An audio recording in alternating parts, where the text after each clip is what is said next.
Welcome back, everyone. Ready for another deep dive. Today we're going to be looking into the case of Clarence Victor, Ah, yes, Clarence Victor. an American serial killer. Yeah. And we've got some source material here, a Wikipedia article all about Victor and his crimes. And let me tell you, it's a case that really makes you wonder about how well the justice system works. Does it really do what it's supposed to? Yeah, and Victor's story, it's not just a simple case of violence. He had these periods where it seemed like he was living a totally normal life. Yeah. He even had a family at one point, Mm. and that's what makes this case so interesting, I think. Right. But also, honestly, pretty disturbing. Yeah, for sure. So let's start at the beginning.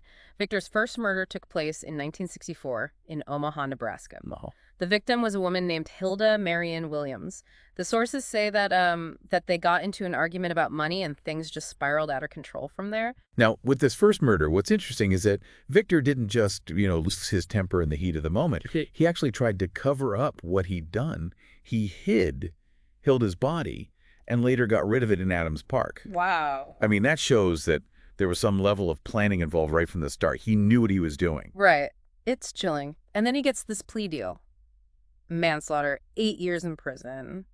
It seems pretty lenient when you consider that, a life was taken. Well, you have to remember what things were like back then in the 1960s. Yeah. Plea bargains were becoming more and more common, and sentencing guidelines were different too. Society's views on criminal justice were changing, and Victor's case might just be a reflection of those changes. So Victor ends up serving part of his sentence, and he gets paroled in 1967. And this is where things get really interesting. He starts building what looks like a completely normal life, gets into a relationship, he works as a foundry worker, even has kids in his care. Makes you wonder if he was really trying to turn his life around, you know? That's the big question, right? Yeah. Was he really trying to change, or was it all an act? Criminologists and psychologists, they've identified certain things that can suggest someone's really trying to reform, like having a steady job, good relationships, and committing to therapy. But in Victor's case, this period of stability, well, it turned out to be the calm before the storm. Because in 1976, he murdered again. This time it was his neighbor, Jerry Black. Our source describes a really brutal attack. Victor used a pocket knife and, well...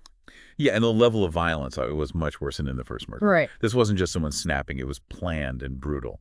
It makes you think maybe all those years of seeming normal were just a way for him to blend in and avoid getting caught. And here's another disturbing thing. There was a witness to this murder, Iona Chase. She was the woman Victor was in a relationship with at the time. And he actually went to her for help after he killed Jerry. Like, he knew what he did was wrong. That's a really fascinating psychological question. Hmm. Do you think he was looking for comfort from Iona, or was he trying to manipulate her, maybe use her as an alibi? It gives you a glimpse into the mind of a criminal, how they think. This time, Victor couldn't escape justice. He was convicted of second-degree murder and got a 20-year sentence. And the fact that it was second-degree murder, not first-degree, suggests that maybe the jury didn't think it was premeditated. Which is interesting because the violence was clearly worse than in his first murder. Yeah. This case really shows you how legal definitions can be applied in different ways in real life. So he gets this longer sentence, but it still doesn't break the cycle. He serves 10 years, gets paroled again in 1986, goes back to Omaha. But finding a job with 2 murder convictions on your record, well, it's not easy. And that brings up a really important issue for society. How do we help people who've committed violent crimes reintegrate back into the community? Yeah. The lack of opportunities and the stigma that comes with a criminal record, it can create this vicious cycle that pushes people back into a life of crime. Yeah, you're absolutely right. And sadly, that's where Alice Singleton comes into the picture. She was 82 years old. Victor was doing some gardening work for her, and, well, tragically, she became another victim in his cycle of violence. Yeah, and what's really disturbing about Alice's murder is that it seems like he planned it. Really? She lived alone, which made her vulnerable, and Victor, it looks like he targeted her to rob her. It suggests that his criminal behavior was changing. It wasn't just crimes of passion anymore. This was something more calculated, more sinister. So on December 26, 1987, Victor went to Alice's home, broke in, and attacked her. He used a metal pipe, broke several of her ribs, and then, just like with Jerry Black, he slashed her throat. It's the same pattern of violence. This repetition of the same method.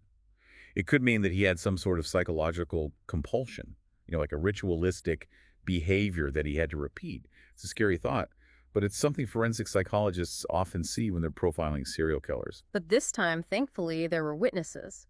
Neighbors saw Victor's car at Alice's house, and they called the police right away. He was arrested just 3 days later. The fact that they caught him so quickly, it shows how important it is for communities to be vigilant. Keep an eye out for each other and record anything that seems off. Right.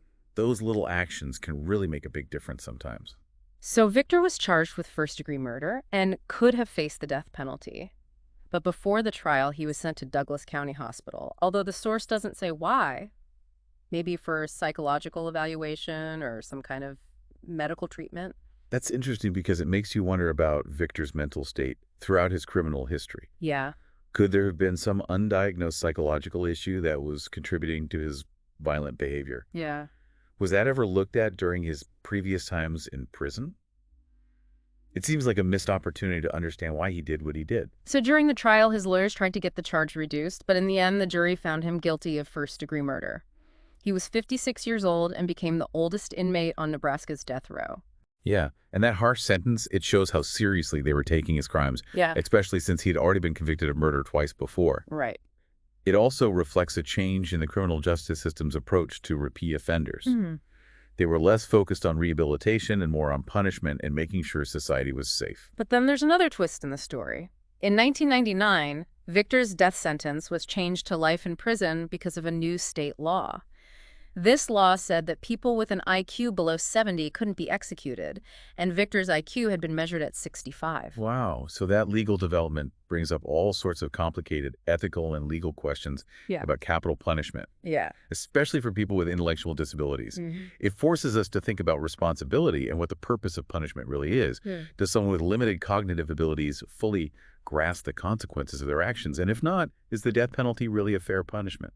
The Attorney General at the time, he actually fought to reinstate the death sentence, but the Nebraska Supreme Court decided to uphold the commutation. So you have this back and forth between the Attorney General and the Supreme Court, and it just shows how the legal system is constantly changing and how the law can be interpreted in different ways. It's a reminder that the justice system isn't always simple and that these decisions can have a huge impact on people's lives. Victor stayed in prison until he died in 2015. He passed away in the nursing facility at the Nebraska State Penitentiary. The source doesn't mention how he died. So that's the end of Clarence Victor's story. A life filled with violence, some brief moments that seem normal, and then ultimately ending in prison. It's a case that really leaves you with more questions than answers. Did the system fail him by not addressing his potential psychological problems early on? Could they have stopped these tragedies from happening if they had intervened sooner? Yeah. Or was Victor just not capable of being rehabilitated? Was he always going to end up being violent no matter what? Yeah. It's a tough one to process, for sure. 3 lives, lost the cycle of violence and parole, and then he dies in prison.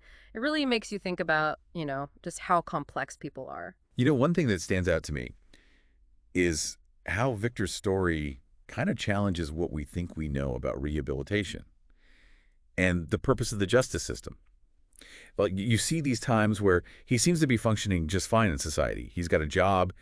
He's even like a father figure to these kids. But then the violence comes back.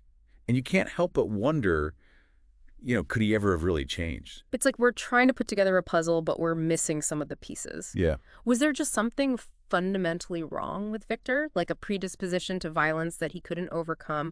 Or did things in society, like, systemic failures, play a role in why he couldn't escape this destructive cycle? That's the million-dollar question, isn't it? And I don't think there's a clear-cut answer. Victor's case, it really forces us to acknowledge the limits of what we understand about criminal behavior. We can analyze the facts. We can look for patterns, try to get into the psychology of it all. But there's always going to be that element of mystery, things we just don't know. It's a sobering reminder that as much as we try to have a fair and effective justice system, it's not perfect. Right. There are always going to be cases like Victor's that leave us with more questions than answers. They make us question our beliefs about punishment, redemption, even just human nature itself. And that's exactly why these deep dives are so important. By looking at these complex cases, we're not just rehashing the facts. We're starting a bigger conversation about the challenges we face as a society. We have to confront some uncomfortable truths and grapple with some really tough questions. Well, that brings our exploration of Clarence Victor's life and crimes to an end. It's a disturbing and thought-provoking story, but I hope it's also given you something to think about. I think in the end, Victor's case is a cautionary tale. It reminds us that there are no easy answers when it comes to crime and punishment. Right. We need a multifaceted approach, something that considers both individual and societal factors, and acknowledges the complex interplay of psychology, circumstance, and personal choice. Absolutely. Well, thanks for joining us on this journey into, a pretty dark corner of human behavior. We appreciate you taking the time to dive deep with us. And remember, the conversation doesn't have to end here. Keep exploring these issues, look for different perspectives, talk to people about how we can create a safer and more just world for everyone. That's it for this deep dive. See you next time.